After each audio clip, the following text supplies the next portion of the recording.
Rafael Rosa. Welcome to the Gringo do Sul podcast.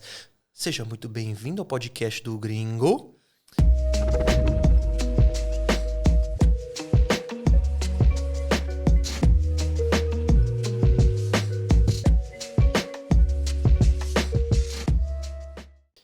English or Portuguese, my friend? Português, please. Please? Seu sotaque é incrível, achei um barato, cara. Dá vontade de rir que eu tô me segurando. Você não tinha ouvido falar em inglês antes? Nunca te ouvi, mas sei que você fala muito bem, né? Porque você nasceu lá, praticamente. Sim, é o inglês nativo mesmo, né? Agora que meu português tá mais ou menos, né? De tanto podcast também. Não, mas tá bem pra caramba. Mas o inglês é o meu natural, assim, é meu nativo mesmo. E só que aí eu sempre pergunto, né? Vai que eu nunca fiz um podcast em inglês ainda. Não vai ser dessa Vai ser vez, com mas você, não? eu espero que a gente consiga fazer um. Nós vamos um dia, né? Você estuda lá o Duolingo? Eu fiz ele já um monte, quase zerei ele. Aí eu fiquei um tempo sem treinar, ele volta de novo lá pra trás. Tem uma raiva daquilo ali, mas é bom pra caramba, viu? É um bom start. Cara, seja bem-vindo, é uma honra te receber aqui no podcast do Gringo do Sul. Você já sabe qual que é a missão, o propósito aí é espalhar o sonho brasileiro e convencer o povo a amar esse país. E vai ser interessante conversar com você hoje, porque você vê muita tristeza nesse Brasil e você combate muitas coisas, né? Então, mas eu sei que você é um cara, em geral, bem otimista, então acho que esse assunto vai ser bem interessante. Mas assim, Rafa, você... eu gostaria de conversar um pouco hoje aqui. A gente fala um pouco de sua história, né? O que você trabalhava antes? Como que você entrou na política, né? Hoje você é um vereador, né? Um dos vereadores de Maringá. E quais são os seus planos, né? Para se tornar o próximo presidente do Brasil? Brincando. Presidente é desafiador, hein? Entendeu? Então vamos falar um pouco sobre tudo isso aí. Porque eu tô muito curioso, cara, de ouvir, assim, qual que é a sua perspectiva do Brasil. A minha perspectiva do Brasil, ela é a mesma que eu teria em qualquer outro país. Eu costumo dizer o seguinte, o Brasil é um lugar bom para ganhar dinheiro, qualquer lugar vai ser bom para ganhar dinheiro, desde que você esteja preparado para fazer. Quando eu falo dinheiro, assim, realização, sonho, então, não necessariamente a matéria em si, né? Uhum. Mas eu tenho boas expectativas do Brasil, mas sabendo que nós vamos enfrentar muitos desafios. E por que esses desafios? Porque o brasileiro, ele de alguma maneira... ele foi incentivado ou ele foi convidado a sair daquela atmosfera de zona de conforto, onde a gente não debatia política e nem nada. E foi mais ou menos assim que eu acabei caindo na política. Então, eu tenho 38 anos, sou da Igreja Bola de Neve, fazem 15 anos mais ou menos, e sou empresário também, pai da Valentina, casado com a Denise, e não vim de família de político. Geralmente a gente vê as pessoas elas carregando consigo o legado da família, alguém que é político, que exerceu uma influência direta ou indireta. O meu contexto foi um pouco diferente na política. Eu sempre fui do lado da gestão empresarial. Eu sou como eu costumo dizer assim, de maneira bem simples, não vou falar que eu sou CEO, eu sou o cara que resolve os problemas, né? Eu sou a pessoa que está ali junto com a gestão de equipe, sempre trabalhei com pessoas, comecei... na empresa que eu tô hoje, eu era vendedor dela, depois eu virei supervisor dela. A minha empresa é uma empresa de implantação de sistema de análise de crédito. Tá. A gente implanta sistema de análise de crédito, nós somos representante comercial de uma grande marca no Brasil. Essa marca existe no Brasil há mais de 60 anos e nós estamos no segmento há mais de 15 anos. Então eu comecei como vendedor, fui contratado, fui vendendo bem. O meu antigo sócio, ele era meu patrão na época, ele viu em mim potencial para gerir equipe, eu comecei a gerir equipe, virei supervisor, depois eu virei gerente, depois eu tive a oportunidade de comprar uma parte da empresa e foi assim que eu virei sócio da empresa. Hoje eu sou dono sozinho da empresa. Ah, tá. Então, CEO. CEO. Como que é o nome da a Rosa Representações e a gente representa a marca do SPC Brasil. SPC. Isso. Tá. Nos Estados Unidos, porque eu sempre tento fazer as conexões entre o Brasil e os Estados Unidos e também para eu poder aprender também. Lá tem os credit agencies. Então, assim, vamos dizer, lá eu tenho um cartão de crédito eu como pessoa, tenho um credit score. Sim. Que vai até 800, é o melhor, 850. Aqui no Brasil é 1.000 pontos. Ah, tá. Aqui vai de 0 a 1.000 pontos. De 0 a 1.000, não sabia disso. Essa cultura é uma cultura americanizada de score. Vou falar de uma maneira bem mas simples. Quando que foi introduzido aqui no Brasil isso? Vamos lá. Eu sou da época que se começou a falar disso no Brasil. Há mais ou menos uns 7 anos atrás. O quê? Isso é uma coisa comum nos Estados Unidos. Então, mas isso é tão novo aqui assim? Super novo, assim, com uma pujança do jeito que está hoje nos últimos 3 anos. E nós estamos ainda muito distante de ser o polo de profundidade de análise de score como é nos Estados Unidos. Porque hoje, assim, eu acho muito legal a cultura americana, até explicar para quem está nos ouvindo, a importância de você ter o teu score analisado. Porque hoje o que acontece no Brasil? Existe um parâmetro de inadimplência. Então a gente costuma dizer que o bom está pagando juros pelo mal. Para as pessoas que ou deliberadamente não quer pagar ou teve algum problema no percurso e não conseguiu honrar com seus compromissos. Lá nos Estados Unidos, você tem o score, que é a tua pontuação de bom pagador, que vai de 0 a 800, né? Não sei. Aqui no Brasil vai de 0 a 1000. E lá você consegue taxas de juros diferentes, né? Melhores. Então, quanto melhor o seu score, você vai ter várias vantagens financeiras lá não é financiamento imobiliário, lá é financiamento em geral. Geral. Isso, em geral. Mas é hipotecas, quando você vai fazer hipoteca no seu imóvel nos Estados Unidos, esse tipo de coisa. Analisado nisso. É 100% analisado no score. Porque no Brasil, até então, era analisado assim. Você fazia uma consulta de crédito, se a pessoa tiver com o nome sujo, que a gente fala nome sujo, né? Com restrição de crédito. Aqui é nome. Aí você só fala nome sujo. Mas o que significa? É restrição no nome, tá com alguma pendência que gerou uma restrição no nome. E isso se chama nome sujo. Na verdade, a palavra nome sujo, ela surgiu, essa história, muitos anos atrás, coisa de 40, 50 anos, onde não tinha os computadores. Então existiam as fichinhas com o nome das pessoas. E aquelas pessoas que mais deviam eram as pessoas que a mulher do crediário ou o rapaz do crediário tinha que toda hora lá no crediário pegar a fichinha da pessoa e marcar a dívida. Então, toda hora que você tinha que pegar na ficha, ficava com a ficha suja. O nome sujo de mão. Olha. Essa que é a história do nome sujo. É só no Brasil. Claro que hoje é computador. Nos últimos 20 anos, 30 anos, a coisa se informatizou.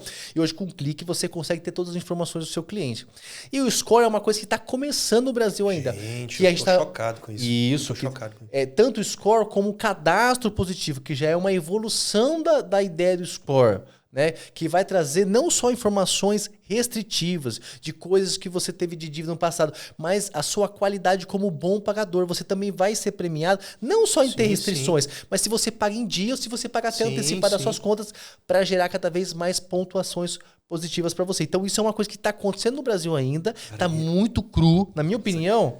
Cara, isso é louco, isso é loucura para mim, sabe por quê? Não é uma crítica assim, mas é porque assim, eu fui criado desde a infância vendo, quando você crescer, você já vê as pessoas falando sobre credit score.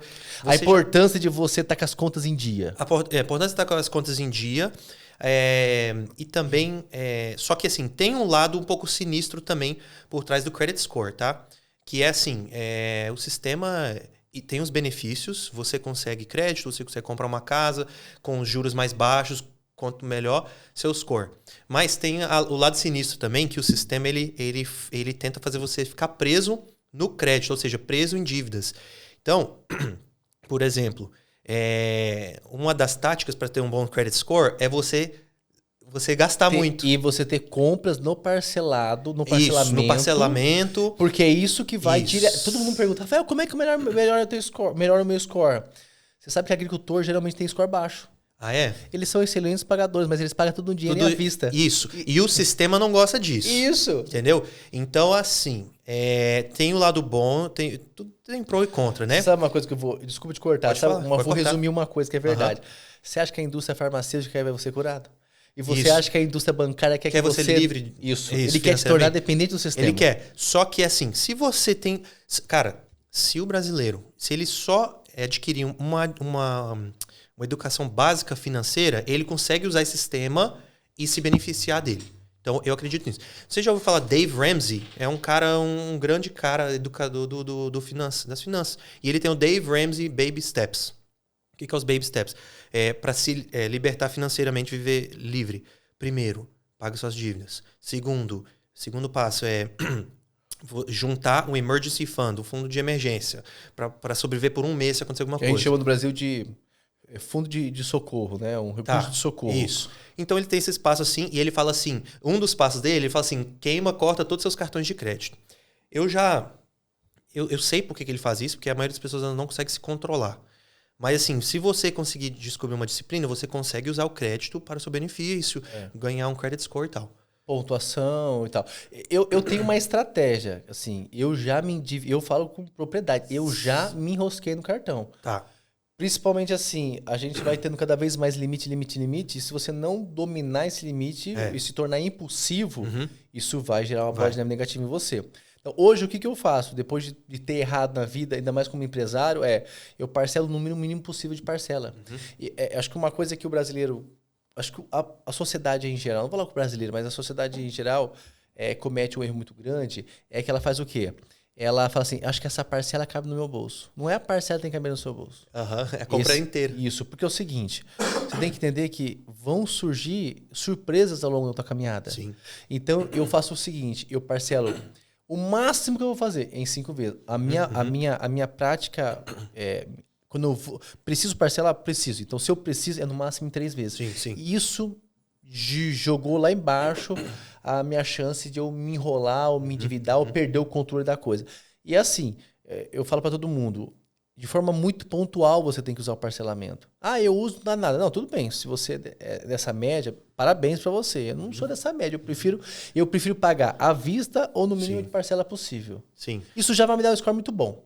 Não precisa se girar demais a coisa. Você parcela um monte de coisa, você tá pagando tudo, praticamente você tá pagando coisas à vista. O que acontece? Vamos supor... Só que só mudou o formato. Perfeito. Vamos supor que às vezes hoje você... Vou dar um exemplo, gente, pelo amor de Deus. Vamos supor que você ganhe R$2.000. Aí você adapta a sua vida nos R$2.000.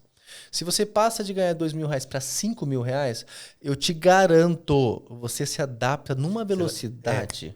É fácil adaptar para cima. Por que eu falo para parcelar o mínimo possível? Porque se acontecer alguma emergência no processo, você se adaptar para baixo demora. E se você já está enrolado em parcelamentos, esse parcelamento vai estrangular a sua emergência. Essa adaptação em inglês, eu estudei na universidade, eu me formei em administração. Na administração, no business, em inglês, o termo para definir essa adaptação é lifestyle creep. Lifestyle, estilo de vida, creep. Creep é quando algo vai sorrateiramente entrando.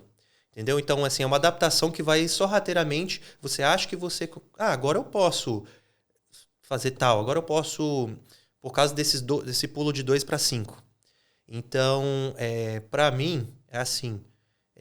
uma vida próspera é saber gerenciar cada estação. Né? Porque o cara, quantas pessoas que ganham na loteria, toda aquela história, né? Acho que a estatística é que 80% perde toda a fortuna em menos de 2 anos ou 5 anos, alguma coisa assim. É uma coisa absurda. Sim. Então, aí vamos comparar com essa pegada aqui do podcast. Quantas pessoas vão para os Estados Unidos porque vão ganhar em dólar e vivem uma vida inteira patinando, entendeu? E não consegue conquistar aquele sonho, não consegue se livrar das dívidas, porque tá tudo aqui, né? Na mentalidade. Aí depois a culpa não é do Brasil. Então, entendeu? Existe uma cultura dentro de nós que se você colocar ele num ambiente mais próximo, a sua mente não estiver preparada para a prosperidade, você vai se empipinar, você vai se endividar de qualquer jeito, ou você vai ficar à mercê de não ver as coisas acontecerem. Então, assim, eu já ouvi muitos relatos de pessoas que foram para o Japão fazer a vida e viveram a vida de um japonês. Quando vieram para o Brasil não tinha nada. Não construíram nada ao longo do tempo, né? Como também tiveram pessoas que nos Estados Unidos também fizeram, não, eu estou indo agora para os Estados Unidos para fazer meu pé de meia, para construir um legado. Aí é muito sedutor o consumo. E o acesso ao consumo nesses países é muito maior que no Brasil. Os Estados Unidos é muito sedutor, cara. Nova York, cara, os 2 anos que eu desviei dos caminhos do Nosso Senhor, cara, falei, cara, deixa eu experimentar essa vida de Manhattan aí, cara. Cara, você queima, você torra todo o seu dinheiro, você em busca dos prazeres e o negócio é sedutor demais, assim, cara. É tudo gigante. Você olha assim, tudo gigante, tudo lindo, gente linda andando na rua, todo mundo parecendo que tá feliz, realizado, aquela coisa. Só que é tipo Matrix, entendeu? Você tá dentro do Matrix. É um limbo. Você entrou lá pra você sair depois é difícil. E pra sair. Por isso que eu acho que a gente tem que ter muito bem definido onde a gente quer chegar, o que a gente quer fazer. Eu acho que essa foi uma coisa que eu aprendi de maneira muito dura quando eu tinha a empresa mais ou menos uns 7 anos atrás, eu passei pela minha grande crise financeira. Eu gosto de falar isso porque às vezes as pessoas têm a falsa ilusão de que a nossa vida só vai para frente. Teoricamente é só para ir para frente, mas a gente comete erros durante o processo que a gente ou se atola ou vai para trás. Uhum. E a gente tem que ter a humildade de reconhecer quando você erra para que você nunca mais volte para aquele lugar do atoleiro e de alguma maneira você possa contribuir para fazer com que outras pessoas não vão para esse lugar. Sim. O que a gente quer fazer de alguma maneira é contribuir conhecimento, aprendizado, experiência, acertos e erros para a gente ajudar a sociedade a ser um lugar melhor. Mas assim, quando a empresa estava num pico, eu não soube lidar com aquilo. Aquilo ali me seduziu. Essa era a mesma empresa que você está hoje, você estava crescendo ela. Isso, a gente estava teve um boom ali. Num boom muito alto, muito forte. E a gente teve uma crise muito grande com a empresa que a gente representava. A gente tinha um contrato muito grande e que trazia um faturamento muito alto, muito bom. Teoricamente, a gente achava que era muito sólido. E assim, para de se iludir, gente. As coisas são boas. Agora é bom. Você não pode nem ficar ansioso achando que não vai ser bom para sempre, mas ao mesmo tempo não ficar tão confortável achando que isso vai ser eterno. Uhum. Você precisa ter a responsabilidade com o seu amanhã. E é o que eu costumo falar. Você tinha um padrão de vida de 2.000, aí você soa para 5, aí ele vai para 10, você vai se adaptando, vai subindo, você vai perdendo a mão. Quando precisou fechar a torneira, você nunca precisou fechar a torneira. Você nem sabe o que é fechar a torneira. Que torneira que tem que fechar? A hora que você vê, já é tarde. Então, eu falo assim, eu regredi assim, muitos anos de crescimento empresarial, pessoal e financeiro, porque eu cometi erros que eu tive que depois voltar. Não fiquei nem atolado, eu tive que voltar lá atrás para começar tudo de novo. Uau. E assim, a melhor experiência que eu tive na minha vida. Claro que não era dessa forma que Deus queria fazer na minha vida. Eu tenho certeza disso, que Deus quer que a gente sempre caminhe para frente. Mas se for necessário, Deus enxergar que você está sendo negligente, irresponsável e tiver que segurar a tua onda e te colocar lá para trás para você começar de novo, ele vai fazer isso. Não se iluda. É uma podada. E isso é a demonstração de amor dele. Porque se ele permitir você continuar indo dessa maneira, você vai se arrebentar, vai arrebentar a família inteira junto. Sim, sim. Então, ali eu passei uma crise financeira muito grande. Ao ponto, muita gente não sabe disso, ao ponto de eu ter que morar com meu pai e com a minha mãe. Tipo assim, eu estava numa realidade de... Vou dar um exemplo aqui, para não falar de números... Vamos supor que eu estivesse ganhando mais de 50 mil reais de salário por mês e eu tive que me adaptar para uma realidade de ganhar menos de R$1.000 durante Era uma coisa extrema, então. Foi de um extremo para outro. Isso foi muito duro, porque vai mexer com as emoções, vai mexer com as expectativas, com as suas perspectivas, com aquilo que você acredita de si mesmo, vai mexer com a tua hombridade, vai mexer com a... É assim, é um conjunto de coisa... Que aí acho que Deus ia pensar, eu vim avisando. E tem os sinais, né? De Deus ir avisando. Não vem me falar. Não é de repente, né? Não é. Esse de repente é na cadeia. A gente sabe, mas a gente negligencia os sinais. Sim. E eu negligenciei esses sinais. E é por isso que eu falo para todo mundo. Nada é tão bom que vai durar para sempre e nada também é tão ruim que vai durar para sempre essa ruindade.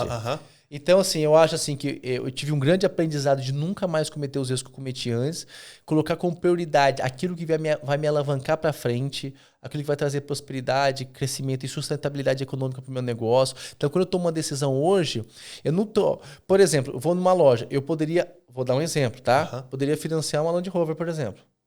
Tá, eu posso até aguentar pagar a parcela dela, mas é a minha realidade? Porque você aguentar a parcela não significa que seja a sua realidade. Sim. Não, eu posso comprar um Gol, então compre um Gol. Você não precisa provar nada pra ninguém. Não, e nem é parcela. Você aguenta depois quando estragar uma roda, um pneu. Vamos falar só do pneu de uma Land Rover. Ninguém nem faz essa conta. Ninguém nem faz essa conta. Acha que o pneu vai durar pra sempre. E não vem falar que esse negócio Deus vai prover. Não, Deus vai prover a prova na tua vida pra você largar onde você besta. Não fazer essas coisas tonga. Cara, eu já ouvi muitas pessoas... Eu nunca dou indiretas, tá, Rafa? Assim, eu falo sempre em geral. De muitos cristãos na minha vida. Tô na igreja desde os 5 anos de idade. Então, 20 anos de cristão, 25 anos de cristão, com menos 2 de desvio ali. 2 décadas de cristão. Quantas vezes já ouvi falar de pessoas falando assim que Deus... não, o meu pai é o Deus que vai prover. Ele me deu domínio sobre a terra, eu vou provar do bom, do melhor. E usa isso para gastar de uma forma que não deve. É que as pessoas, elas usam o evangelho não para transformar o seu caráter, Sim. mas para justificar suas falhas de caráter de consumo, de vaidade, de Mas isso é um problema do Ocidente. É o mundo inteiro, né? Mas o Ocidente é essa questão eu não posso falar tanto do resto do mundo, porque eu conheço muito pouco do mundo. Eu só viajei para os Estados Unidos uma vez, fiquei assim, perplexo com a realidade deles. Eu conheci Orlando. Ah, tá. Você fui para Miami. Aham.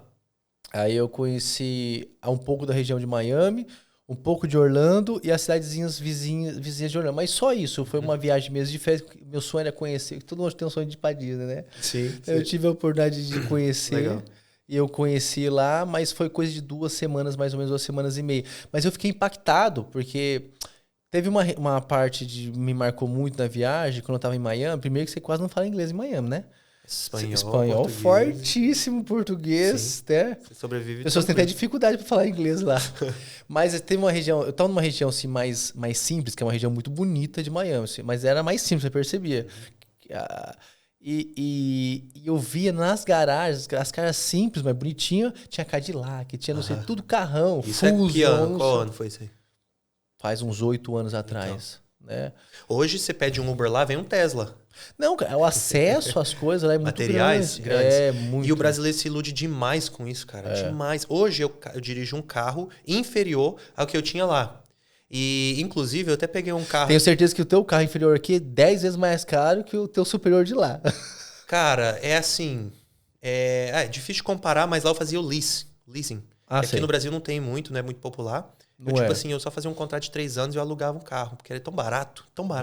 Então eu andava de carro zero. Hoje tá começando a surgir isso no Brasil ainda, essa questão de carro alugar. Né? Cara, eu tinha um Corolla zero e eu pagava 230 e poucos dólares por mês para ter um Corollinha zerado. Era em 2000, sei lá, qual ano que era, 2017, algo assim.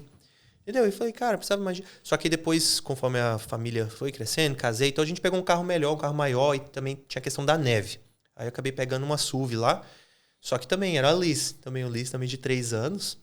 Então aí no final você só entrega e foi perfeito, porque a gente entregou na hora que a gente voltou pro Brasil. Mas hoje eu tenho um carro inferior lá e meu nível de felicidade não é impactado por isso, porque eu vejo o que encaixa na minha vida. Então, por que o cara tem que sempre... Não, eu tenho que ir lá, porque lá vai ter o iPhone 15. Mas você não tá feliz com o iPhone 12?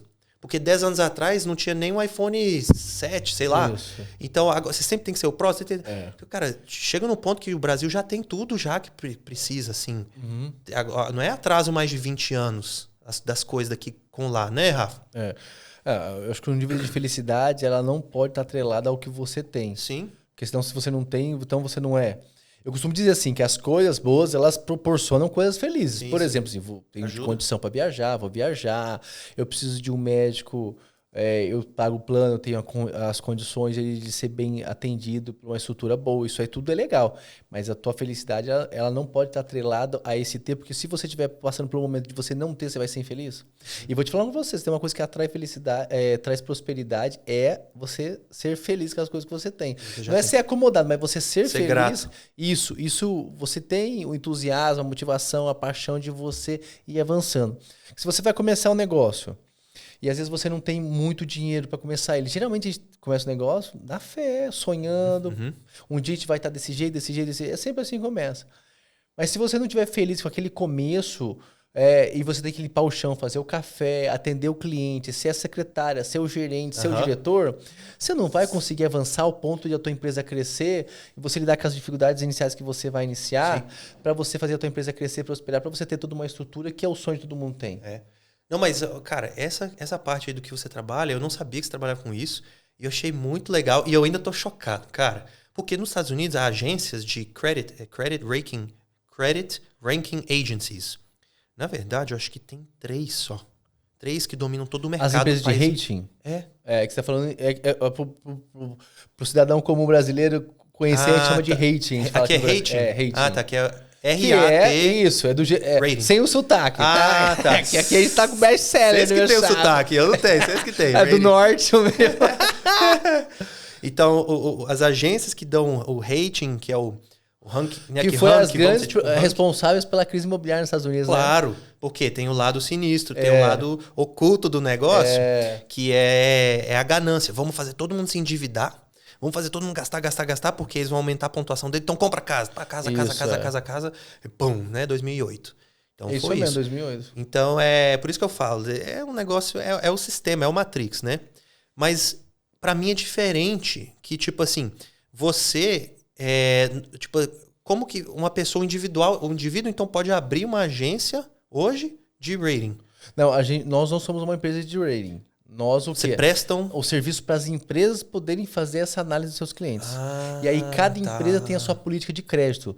Tem empresas que vão avaliar muito mais a pontuação do score daquele cliente do que a dívida. Tem empresas que analisam o score e a dívida. Tem empresas que, se tiver qualquer tipo de pendência, não negocia com o cliente. Então quais são os tipos de clientes seus, então? A gente só atende empresa jurídica, só empresa, na verdade. A gente nós não atendemos CPF. Então, o cidadão que tem CNPJ, desde uma pequena empresa até uma gigantesca empresa, a gente consegue atendê-los. Tanto é que tem clientes nossos que têm faturamento de, por exemplo, R$100 por mês em consultas de crédito, e tem clientes que gastam R$50 mil, R$80 mil. Então, uma análise de crédito. Nos Estados Unidos, o título seria assim, um Credit Analyst. Isso. Um analista de crédito. Que é o grande desafio das empresas hoje, porque as empresas hoje, eles contratam alguém do financeiro, e uma pessoa para cuidar do financeiro da empresa, e quer que a pessoa ela entenda dessa parte.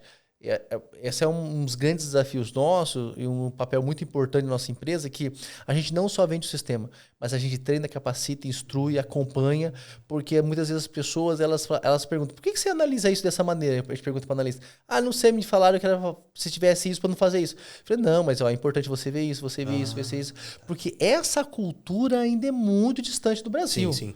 E aí você passa esse report, né? Isso. Tipo assim, você está analisando aqui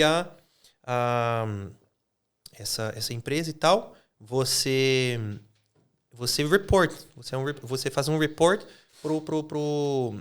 para essa empresa que aí nós somos uma intermediadora, Isso. Nós somos o canal de venda entre a empresa que a gente representa, que tem o banco de dados de análise de todo o Brasil, e o cliente na ponta que vai utilizar essa ferramenta. A gente faz essa ponte entre eles para eles terem acesso a esse... Mas assim, então como que você agora entrou na política? Como que foi essa transição? Mas não é uma transição 100%, porque você ainda mantém como um empresário. Assim, na verdade não é uma transição, né? É uma multiplicação. Então. Porque a gente tem que se dividir, né? Aprender a lidar mais com o tempo e estruturar mais a equipe para a gente conseguir. Não é nenhuma questão de você multiplicar o tempo, é porque a gente consegue... À medida que eu fui estruturando mais a equipe nossa comercial, a gente consegue, de forma homeopática, tirar um pouco do pé ali da parte do dia a dia, mas cuidar mais da parte estratégica, e você consegue utilizar esse tempo aí para você performar em outras áreas.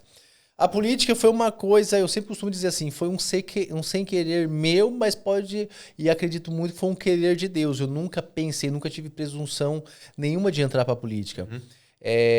Eu comecei de forma muito, muito singela, muito simples, acompanhar nas redes sociais. O brasileiro começou a falar mais de política ali naquele período do impeachment da Dilma, naquele desgaste que existiu entre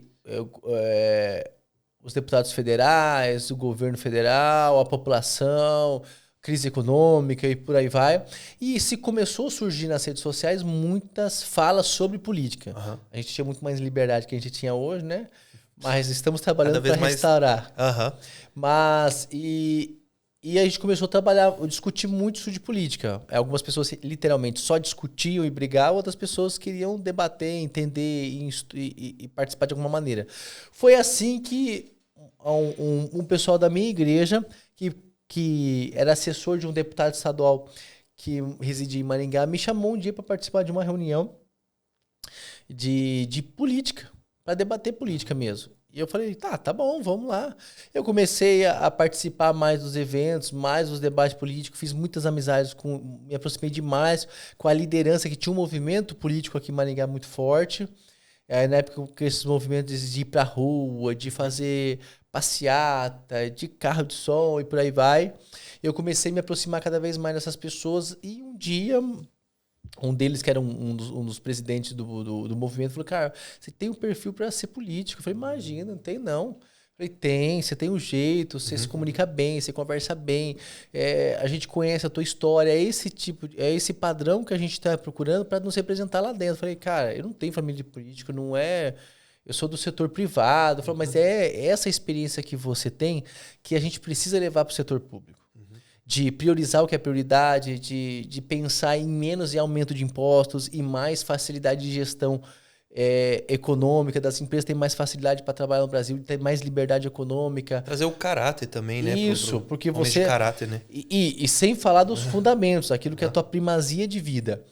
Eu falei, será mesmo? E comecei a colocar diante de Deus e a gente começou a conversar isso aí, junto com as pessoas mais próximas, minha família e tal, e com a minha esposa, e aí eu falei, não, então vamos.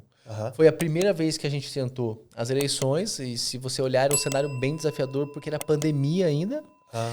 Eu não tinha um nicho muito grande, como a maioria dos vereadores tinham, e Deus colocou a mão e a gente conseguiu ganhar as eleições. Na primeira vez a gente conseguiu ganhar as eleições. E quantos votos precisava, assim, para ganhar? É que, assim, os votos depende muito do coeficiente eleitoral que o partido atinge. Tá. Muitas pessoas têm dúvida disso. Não é os votos... Os votos vão para... Assim, ó, só para você entender. Então, no Brasil tem vários partidos. Então, tem PROS, que hoje é Solidariedade, PMDB, PDT, PT... Novo, né? Eu sou do Partido Novo. Tal. O partido, para ele ter direito a uma cadeira no legislativo, é diferente. Eleição de executivo é diferente do legislativo. O que é executivo? Presidente, governador e prefeito. Esses daqui não dependem da tua legenda, do seu partido atingir um X de votos. Quem fizer mais, leva. Legislativo, que é... Você vai ter lá, por exemplo, vou dar um exemplo. Deputado estadual, federal, vereador. Esse aí é o legislativo. O que acontece? O partido precisa alcançar o coeficiente eleitoral, o mínimo de votos em relação à quantidade de eleitores da cidade e tal. Então, vamos supor, o Partido Novo, para ter direito a uma cadeira, todos os vereadores que estavam na chapa do Partido Novo têm que, por exemplo, aqui em Maringá, mais ou menos, uns 8 mil votos. Se todos os vereadores juntos, tipo, um fez 1.500, outro fez 1.000, outro fez 700, 500 e tal, se somar tudo, deu esses 8 mil votos, o partido tem o direito de uma cadeira de quem mais fez votos dentro do partido. Isso acontece nos outros partidos. Então, teve partidos, por exemplo, que teve candidato que fez 2.300 votos, mas o resto dos vereadores daquela chapa não fizeram um bom trabalho, não conseguiram atingir o resultado que eles esperavam. Então, acabou que a chapa não teve direito a uma cadeira ali dentro. Então, eu consegui entrar com 1.350 votos, que ali as quatro pessoas que ficaram atrás de mim tiveram uma votação muito similar, na faixa de 800, 850, 830 votos. E a chapa inteira a gente conseguiu direitar uma cadeira. Quando a chapa vai muito bem, às vezes um partido só faz 2 cadeiras, até 3 cadeiras, 4 cadeiras, não tem limite. Quantos vereadores total que são permitidos em Maringá? Agora mudou para 23 cadeiras. Na próxima eleição são 23 cadeiras, né? E quando que é a próxima eleição? A próxima eleição é final do ano. Tá, todo final do ano. Dezembro, agora. A cada 4 anos. Né? O meu mandato legislativo finaliza agora no mês de dezembro. Meus 4 anos de vereador. Esse é seu 4º ano. Esse é meu 4º ano. Mas aí você tem planos de ir para... Como é que é? Deputado federal? Isso é um plano As eleições seu? de deputado é daqui 2 anos. Tanto deputado estadual quanto deputado federal. Existe assim... Eu tive um convite de um candidato a prefeito que me chamou para concorrer com ele como vice-prefeito. Eu estou analisando o convite baseado ali nas decisões que a gente precisa tomar de partido, de plano de governo, de aquilo que eu quero fazer em relação à gestão pública. Também eu tive o convite de poder presidir o partido. Então, o nosso partido, diferente de outros partidos, por exemplo, quem tem mandato não pode presidir o partido, até mesmo porque o partido tem zelo em você não querer usar o teu poder de presidente para você acabar construindo a chapa, interesse pessoal seu. Não, o nosso interesse como presidente é realmente construir uma chapa forte, consolidada, que dê direito e chance de todos ganharem ali dentro. Isso não acontece em muitos partidos. Muitas vezes a chapa é montada para eleger fulano ou ciclano. Então, assim, eu estou ainda tomando essa decisão de qual uma dessas duas posições que a gente vai tomar. E a de deputado é só daqui 2 anos, então ainda eu tenho bastante tempo para analisar algum desses cenários aí que a gente vai tá construindo. Então você sente assim que é seu chamado? Olha, eu costumo dizer o seguinte, cada vez mais vai se firmando na minha vida, porque tudo que eu procurei fazer na política, eu não forcei, eu não fui atrás, e as coisas foram acontecendo e eu fui empurrado. Então é muito difícil eu não conseguir perceber com clareza, primeiro, que é uma vontade e uma direção de Deus. Eu até brinco, pode ser até demagogia, mas quanto mais eu tento, falando, eu vou voltar para o setor privado, na minha empresa é tranquilo, não tem desgaste, não tem cansaço, não responde processo, não tem... Aí abre as oportunidades. As coisas vão acontecendo e vão me empurrando lá dentro. Então, e a segunda coisa, eu acredito sobre chamado, é pelo reflexo que você lida em relação às ações que você toma com aquilo que foi colocado na sua mão. Então, existem algumas habilidades que eu percebo assim claramente que eu desenvolvi bem em relação à política. Então, somado a tudo isso, eu consigo ver com muita clareza que existe sim, com muita certeza, um chamado muito forte da minha parte com Deus na área política. Interessante, né? Porque aí você tem o chamado, você está no privado, você continua aí como um empresário, empresário, político e também um líder espiritual, né? Que ali no Bola como um presbítero. Lá no Bola de Neve eu sou presbítero, né? Então, assim, a gente tem as escalas que você é diácono e depois de um bom tempo você vira presbítero. Então eu tenho que juntar ainda... Você tem 3 esferas da sua vida assim para equilibrar, né?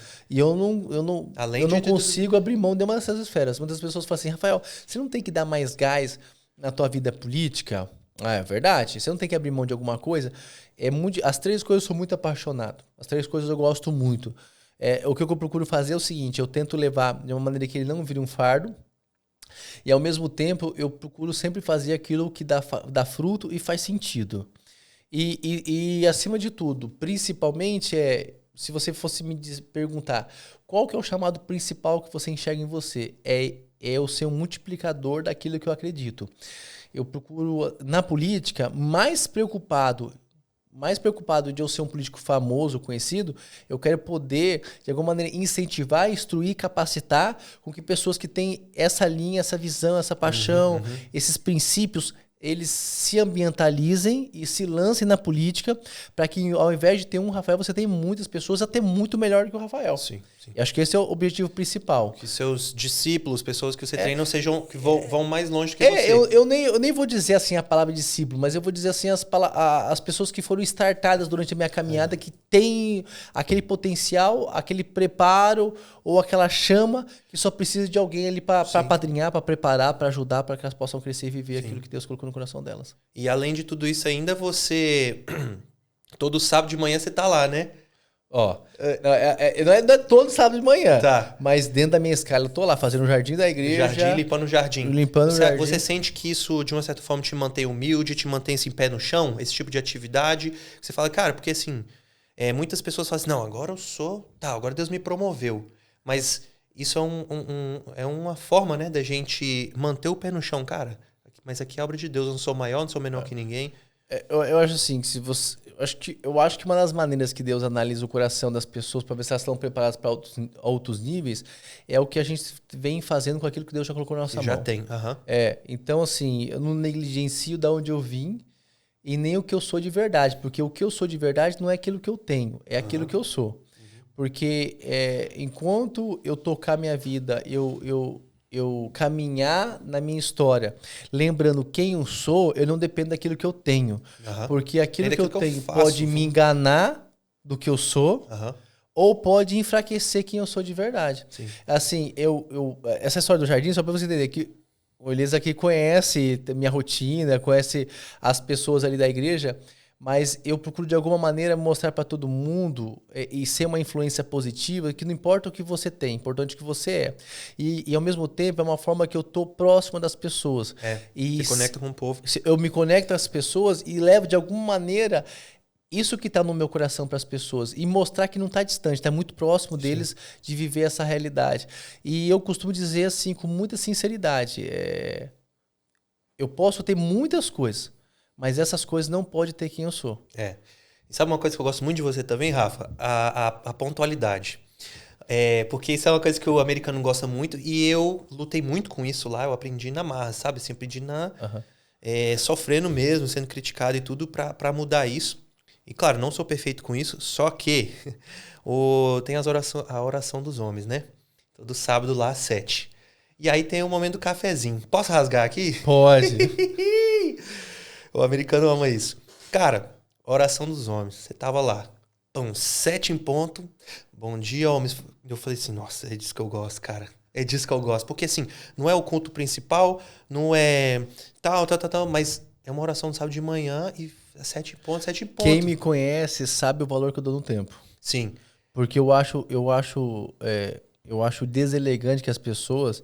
Eu falo assim, nós vamos ter 1 hora de oração e isso levar 1h10, 1h20. E não é... Muitas vezes as pessoas colocam a culpa ou falam que é uma coisa do Espírito Santo, às vezes não é do Espírito Santo. Às vezes, eu não estou dizendo que todos os casos sejam assim.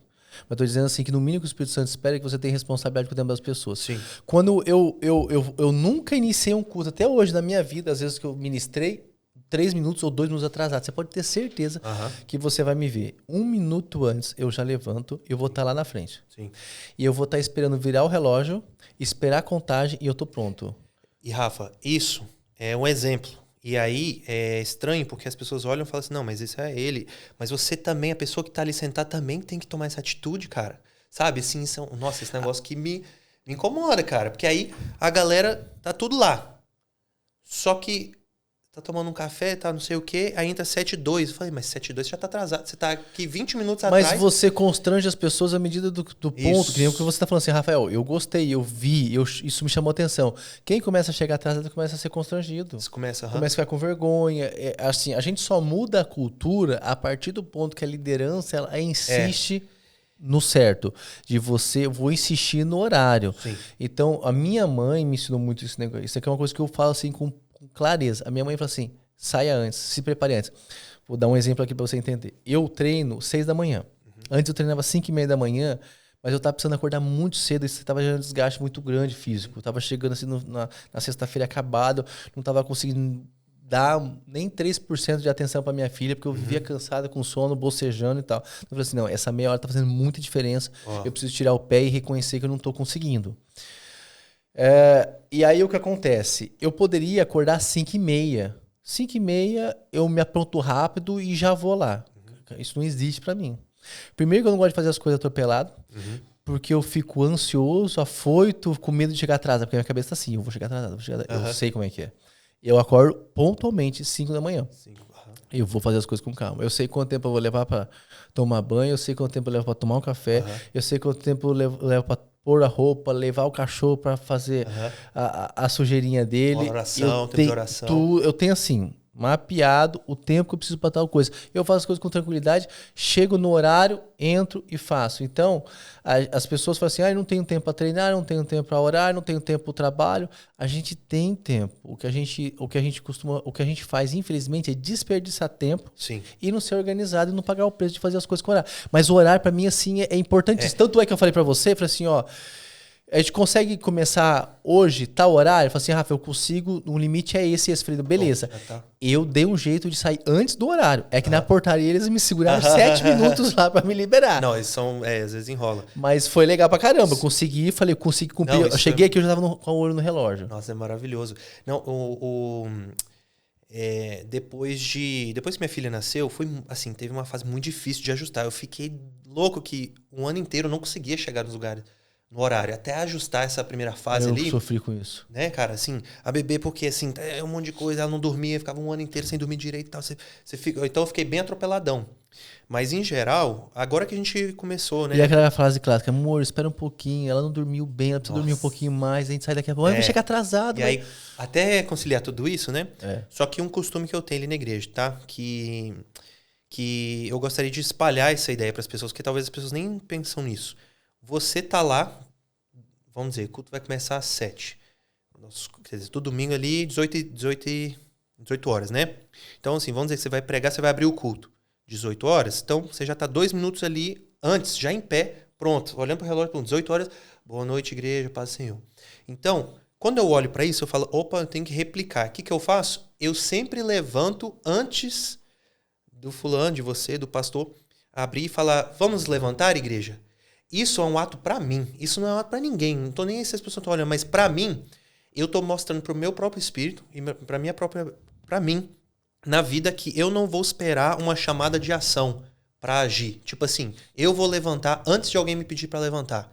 Entendeu? Então eu levo isso, e aquilo e ainda é num domingo. Então já tô começando a minha semana assim, cara, tô pronto. Deus, cadê a próxima oportunidade? Sabe assim? Então eu gostaria de tentar espalhar essa ideia. Cara, não espera o pastor te falar pra levantar a mão. Vamos levantar agora a mão pra louvar a Deus.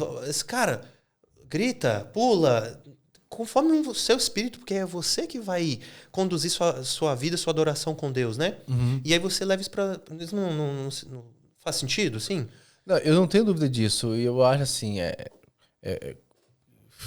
resumindo o que a gente estava falando, assim, horário é horário e, acima de tudo, eu acho assim, quando você está organizado com horário, você consegue ter liberdade de ficar tranquilo em relação às coisas, para fluir as outras coisas. Isso. Porque se você chega atropelado, você já chega nervoso, às vezes discutindo no carro, porque chegou atrasado, aí você vai adorar Deus como? Você já chega com uma raiva, não vê a hora de ir embora. Você chega no bola de neve com já a bola foi de neve. A presença de Deus lá na primeira esquina que você já discutiu. Aí demora uns 3 louvores pra você entrar na presença. Você viu tanto de coisa que você consegue construir de relacionamento. Agora, fazendo um foco mais com relacionamento com Deus, né? nem falando de política, nem de trabalho.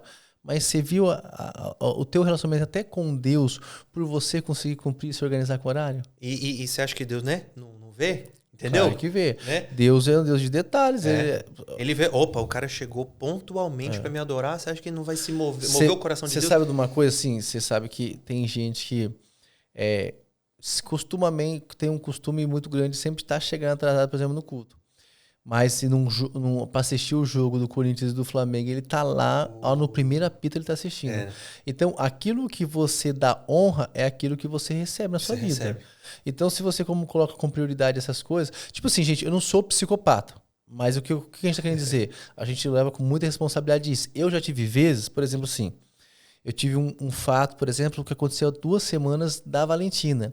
Ou eu ia para a igreja 6h30, ou eu não ia.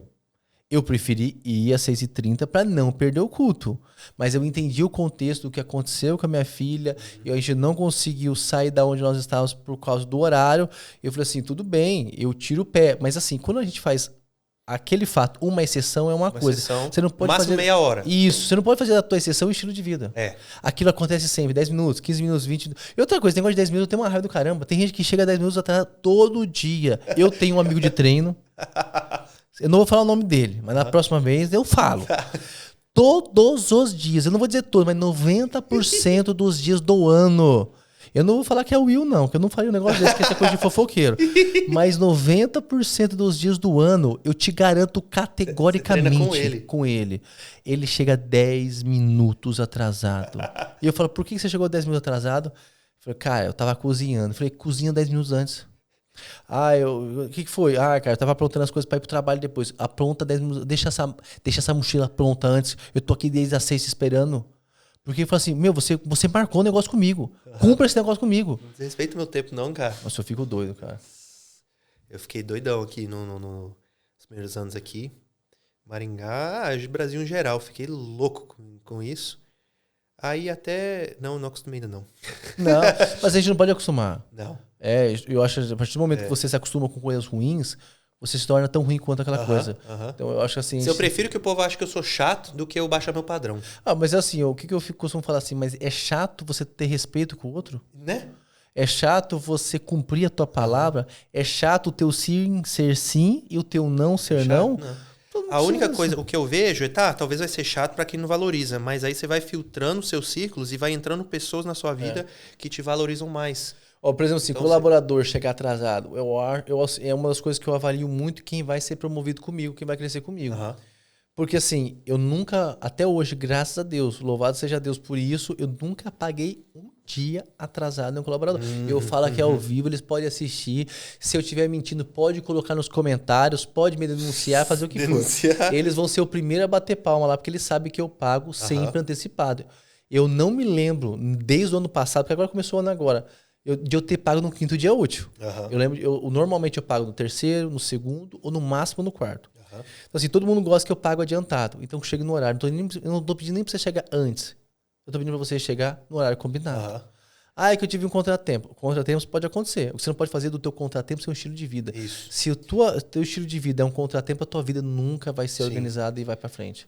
Ô Rafa, mudando um pouco aqui, uma curiosidade que eu tenho. Então, em geral, porque assim, você, no ramo de política, você vê muita desgraça, você vê muito problema, muito ataque, deve ter gente que te odeia por aí, talvez, eu imagino, não tem como, Poxa né? vida! Se você se posiciona, você vai ser odiado, você é perseguido. Se você aceita Jesus, você vai ser, né? Como que você lida com esses desafios de estar aqui tendo que confrontar a gente que está tentando destruir o país e atacando o capitalismo, por exemplo, que é a coisa mais básica do Ocidente, né? O capitalismo, né? Então, assim... só ataca o capitalismo os esquerdistas playboy de iPhone, né? Entendeu? Então, assim, cara, se não faz sentido pra mim como americano, eu não faço isso, porque isso não é o meu chamado, sabe? De ficar falando, a esquerda é isso, a direita é aquilo e tal e tal. Esse não é meu chamado, mas, em geral, eu sou americano. Tá? Eu sou americano brasileiro, mas eu sou americano e capitalista. Então, eu não consigo enxergar o ódio pelo capitalismo no Brasil, sabe? Porque é isso que faz a economia girar. Hands off, no inglês tem tipo hands off, que o americano ele pensa assim, governo, só institui segurança pra gente, institui a moeda. Saúde, segurança, educação. Saúde, segurança, educação. Deixa a gente trabalhar. Então, isso é um conceito que não faz muito sentido na minha cabeça aqui no Brasil, que tipo, deixa a gente trabalhar e tal, hands off. Então, toda essa questão, assim, que você luta pelos direitos, os princípios básicos da economia e tal. A primeira coisa, assim, é que existe uma degradação em cima da palavra capitalismo. Tanto é que quando a gente que acredita no capitalismo, quando a gente fala do capitalismo, parece que dá-se a sensação de que você está explorando alguém. Pelos filmes. Isso. Provavelmente por causa dos filmes. Exatamente. Você já pensa em China, gente passando fome, ganhando $1 por dia de trabalho, ou 15 dólares por mês e por aí vai. Não é isso que eu estou falando. Eu não estou falando de exploração. Eu não estou falando de ninguém ser escravizado. Eu estou dizendo que o capitalismo é a ferramenta que dá possibilidade para todos, para tudo. Então, o que eu quero é que as pessoas tenham possibilidade de emprego, que as pessoas tenham a possibilidade de escolha, que as pessoas tenham a possibilidade de escolher onde o seu filho quer estudar, a educação que ele vai dar, liberdade de expressão. A liberdade de expressão, saúde, se o governo consegue dar uma saúde de qualidade, se você tem condição de poder pagar uma saúde. Eu vou dar um exemplo de capitalismo e depois eu vou responder a tua primeira etapa da pergunta, que foi sobre lidar com os confrontos, com a perseguição, com a maldade do ser humano. Então, assim, teve um período do Brasil que nós estávamos muito aquecidos no aspecto de construção civil. Foi um período que você não conseguia nem achar pedreiro, mestre de obra. Na pandemia, não? Não, antes. Foi um período assim, de boom que nós tivemos no Brasil. O pessoal saía para fazer loteamento, cortava as ruas, já vendia na terra. Foi um período assim, muito aquecido economicamente. E, se eu não me engano, foi no período de 2008, enquanto lá fora estava tendo uma crise, aqui a gente estava super aquecido. Teve a junção também do boom das commodities, que gerou um aquecimento econômico muito forte no Brasil. Teve uma conjuntura de coisas. Então, eu lembro que um pedreiro, ele escolhia a obra que ele queria pegar. Isso automaticamente faz com que ele tenha mais possibilidade de ganho. Ele fala, meu horário é tanto. Meu dia é tanto. Quer, não quer, outro quer. Então, quando a gente fala de capitalismo, quando a gente fala de aquecimento econômico, quando a gente fala de essa coisa do empreendedorismo, nós estamos dizendo que desde o maior até o menor se beneficia. Sim. Agora, o que acontece o socialismo, o que significa o socialismo? É colocar as pessoas num pé de igualdade? Mentira. Primeiro que é colocar todo mundo na zona de pobreza e colocar com que alguns líderes políticos fiquem muito ricos, que é o que acontece no mundo lá fora. Sim. Então, quando a gente fala de capitalismo, é falar assim, todo mundo tem a possibilidade de gerar empregos, de empreender, de realizar seus sonhos, de ter acesso às coisas. E isso que eu falo de capitalismo, de uma forma saudável e tangível em todas as esferas da sociedade. Tá? Temos problemas sociais no Brasil? Temos, mas o que vai mudar os problemas sociais do Brasil é emprego e renda. e não é o governo dando dinheiro. Tá? Eu entendo que existem momentos que o governo precisa entrar com ações sociais. Eu não faço um X em tudo que a esquerda fala. Não é isso. Eu não sou esse cara extremista que simplesmente atropela qualquer tipo de discurso e não para pra pensar. Por exemplo, o sistema de saúde nos Estados Unidos, graças a Deus que o capitalismo não toca no sistema de saúde, porque é incrível. Entendeu? Então, assim, isso na minha opinião, comparado aos Estados Unidos, o capitalismo... Você tá falando do SUS, né? Em geral. Eu tô falando em geral o sistema de saúde. Tá? Do acesso, do tratamento. Aqui você é tratado como ser humano no sistema de saúde. Nos Estados Unidos você é tratado como um número. Exato. E caro pra caramba. E lá é caríssimo. Caríssimo. Tá. Deixa eu explicar para as pessoas. É que você falou de um jeito que eu não sei se eles entenderam. No Brasil, diferente dos Estados Unidos que tem um capitalismo muito, muito desenvolvido, a saúde não tem o mesmo acesso que aqui no Brasil você tem. Por mais que não seja tão boa a saúde aqui, você ainda consegue muita coisa via governo. Tem muito acesso aqui que é do governo. Muita coisa. Lá nos Estados Unidos não. Se você não tiver grana, já era. Já era. Então, assim, isso eu acho que é uma coisa que qualquer governo, acho que gerencia, seja da esquerda ou da direita, o sistema de saúde sempre funciona. Essa é a minha perspectiva. E eu reconheço isso aí. Top. Por isso que eu falo pra vocês. Eu não sou aquele cara de direita que faz usufruto do movimento de direita para simplesmente ficar atacando e fazer disso um trampolim para eu crescer politicamente. Não, o meu papel como gestor, o meu papel como político, o meu papel como agente da política é olhar o que tem de bom. Se tiver algum programa social, algo que seja bom, que seja plausível, que foi desenvolvido por fulano ou ciclano da esquerda, não me interessa quem desenvolveu. Se a ideia e o pretexto e o objetivo e o fruto é bom, ele é válido para o país. Né? Eu tenho meu posicionamento muito claro. Todo mundo, quem me conhece sabe que eu sou uma pessoa. Sou conservador nos costumes, liberal na economia, sou de direita, não sou direitista. Eu sou do extrema direita, mas eu sou de direita. Deixo isso aqui muito bem claro. Mas isso não significa que isso me impede de olhar com responsabilidade social, econômica e de qualquer âmbito para todos os movimentos que acontecem no Brasil e dele tirar o que tiver de melhor para poder potencializar no meu país. Porque, por exemplo, um dos mais recentes aqui, um dos convidados mais recentes, foi o CEO do Equifome, o Igor Remígio. Né? O cara acabou de vender a empresa para Magalu, então... O capitalismo dando certo ali, o cara emprega 400 pessoas. O cara conseguiu criar um negócio que para concorrer com o iFood. Aqui em Maringá. Aqui de Maringá. Sensacional. O segundo maior concorrente do iFood. Então, assim, se o governo permitir caras como esses, assim, cara, voa, ele vai voar e ele vai levantar um monte de gente junto e criar possibilidades. Então, na minha cabeça, isso é muito simples. Então, todo esse confronto, todas essas brigas, assim... Toda essa polarização é um negócio que, às vezes, eu fico curioso, assim, cara, como que você deve lidar com isso, né?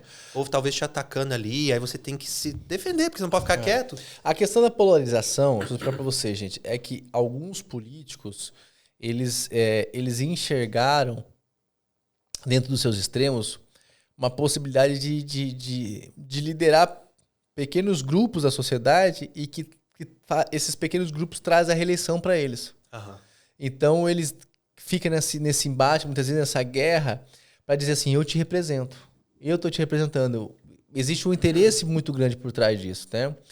Eu acho assim, que a gente tem muitas coisas super importantes. Eu vejo assim, pessoas que são do debate. Por exemplo, eu acho que o trabalho do Nicolas é um trabalho super especial, super importante para o Brasil, para trazer... Nicolas Ferreira. Nicolas Ferreira. Trazer... A visão do que as pessoas não estão enxergando o que está acontecendo no Brasil. Eu acho sensacional, né? Mas a gente também não pode ter somente políticos assim.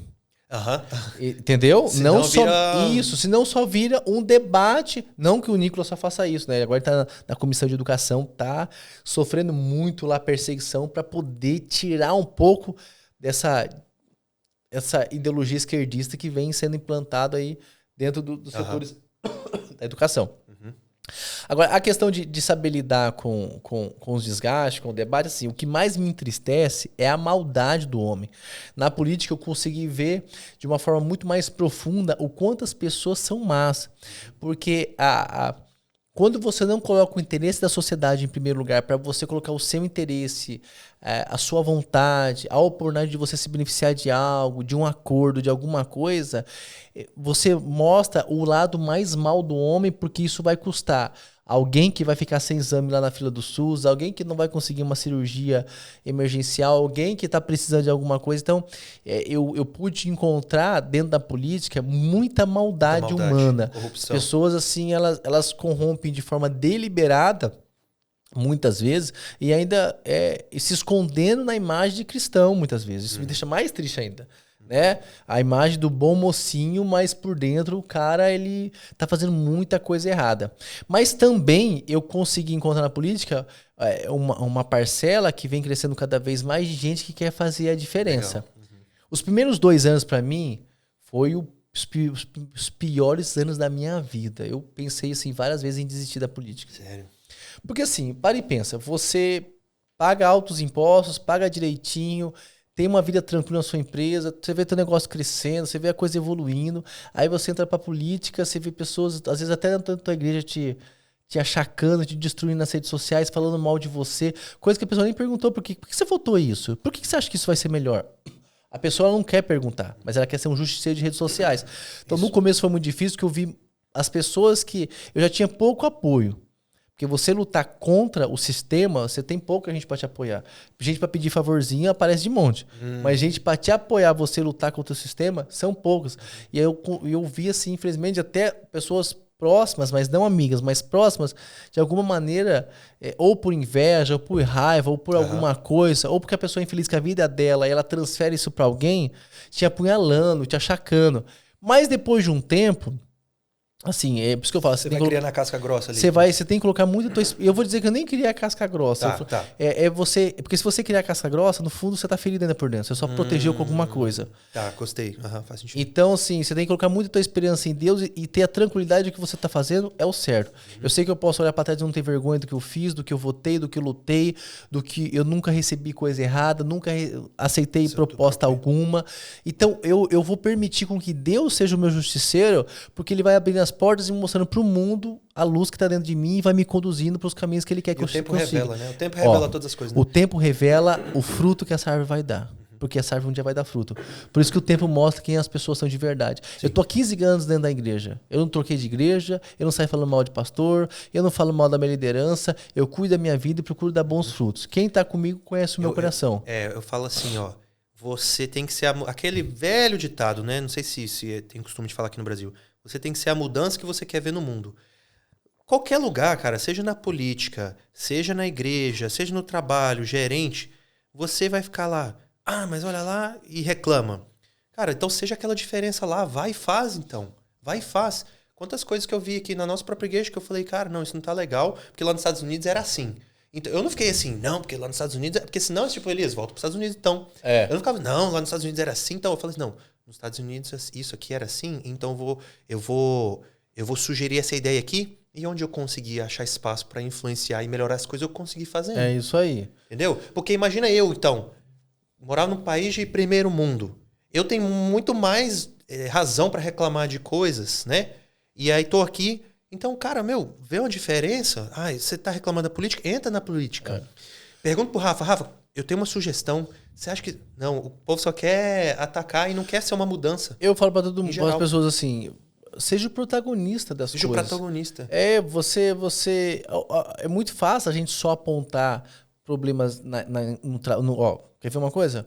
Você pode ter... É muito fácil você apontar problemas no trabalho que você tá, na empresa que você tá, na igreja que você tá, no teu casamento, na tua família, na política, mas você não tá querendo fazer a diferença para mudar as coisas. Vai acordar às 5 horas da manhã, então, e aí vai fazer um exercício para você gerar mais ideias na sua cabeça, orar e vamos melhorar as coisas. Então eu acho que é nesse sentido, assim, acho que todo mundo que tá disposto a ser a solução, ele tem menos energia para gastar com problemas. E ele acaba sendo uma pessoa mais otimista. Com certeza. E olha, eu falo para você, as pessoas, elas amam caminhar perto de pessoas otimistas, porque isso faz bem para as pessoas. Sim. Eu falo assim que a maldade do homem faz mais mal para ele do que para os outros, porque no fundo ele é uma pessoa tão amargurada, vai se corroendo. Isso, é um câncer que vai te comer aos poucos. Não deixa isso acontecer com você. Isso. Cara, Eu podia parar aí, porque aí eu acho que nós vamos fazer um wrap-up. A gente fala aqui, wrap it up. Finalizar que foi precioso tudo isso que você falou, Rafa. Rafa, obrigado. Ó, nós falamos sobre sua empresa, isso foi muito legal. Aprendi coisas novas aí. Sobre a política, né? A igreja ali. Então, continue esse bom trabalho aí. Só um pensamento aqui que eu ia falar, esqueci. Eu acho que às vezes a sociedade pressiona a gente muito para nichar em uma coisa, né? Você tem que ser só um político, você tem que ser só... Cara, eu acho legal que você tá deixando Deus te guiar dessa forma. É uma vida dinâmica, né? É uma vida dinâmica pra caramba. Esse foi um dos maiores desafios que eu tive, porque eu sempre fui metódico com a minha agenda, com as coisas. Uhum. E às vezes assim, hoje eu tô aqui, amanhã eu vou ter que viajar pra Curitiba pra fazer palestra, ou não sei o que lá. Mas assim, eu procurei parar de ficar preocupado em ter o controle das coisas e deixar Deus controlar e eu simplesmente estar preparado e pronto para a porta que ele abrir para mim e eu entrar com tranquilidade e fazer o que eu tenho que fazer. Então, parabéns por isso, tá, Rafa? Assim, cada um vai ter seu chamado. O João Felipe veio aqui e descobriu que o cara tem 4 empresas. Tem. Talvez alguém de fora, mas para que 4 empresas? Mas, cara, escuta a história dele, então. Aí você vai saber um pouquinho por quê e que tá dando certo, né? Então, parabéns por isso aí. Obrigado, uma honra estar aqui. Obrigado por todos os ensinos aí, todos os insights, todos os aprendizados aqui, tá, Rafa? E agora eu quero te parabenizar porque você vai receber o seu selo do gringo. Você sabe o que é o selo do gringo? Carimbo. Caraca. O que você vai aprontar comigo, hein? O selo do gringo é o que te dá acesso a voltar para esse território híbrido americano/brasileiro.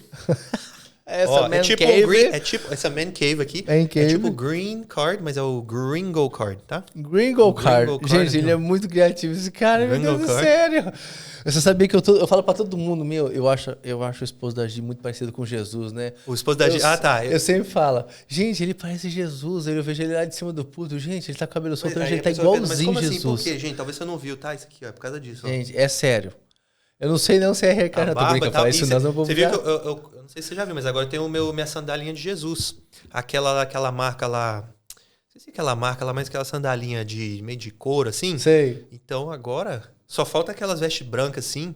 O que você acha? Acho que eu vou lá na igreja. Cara, olha, assim? De roupa, se você for numa festa fantasia, você tá pronto. Você nasceu fantasiado já. Sim. Ó, esse é o seu carimbo aqui, ó. O carimbo é da minha produtora audiovisual, SD Media. Só que você acabou de receber o carimbo mais importante, tá? Que é o carimbo do Gringo Card. Parabéns! Congratulations, my friend! Thank you, my friend. This is very nice.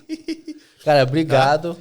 Pra mim é uma honra estar aqui. De alguma maneira eu espero ter contribuído aí com algum pouquinho do que eu falei, alguma mensagem, algum insight, alguma parte da minha história. E que mais pessoas aí, muito maiores que eu, com histórias mais brilhantes, possam vir aqui. Pra de alguma maneira a gente vê tanta coisa ruim na internet que de alguma maneira a gente possa colocar coisas boas para transformar a vida das pessoas. Esse é o objetivo. E se pelo menos uma pessoa aprendeu algo, foi inspirado aqui por você, por alguma palavra minha, então missão cumprida, entendeu? É isso aí. Assim que eu penso. Thank you, my friend. Até a próxima, Rafa!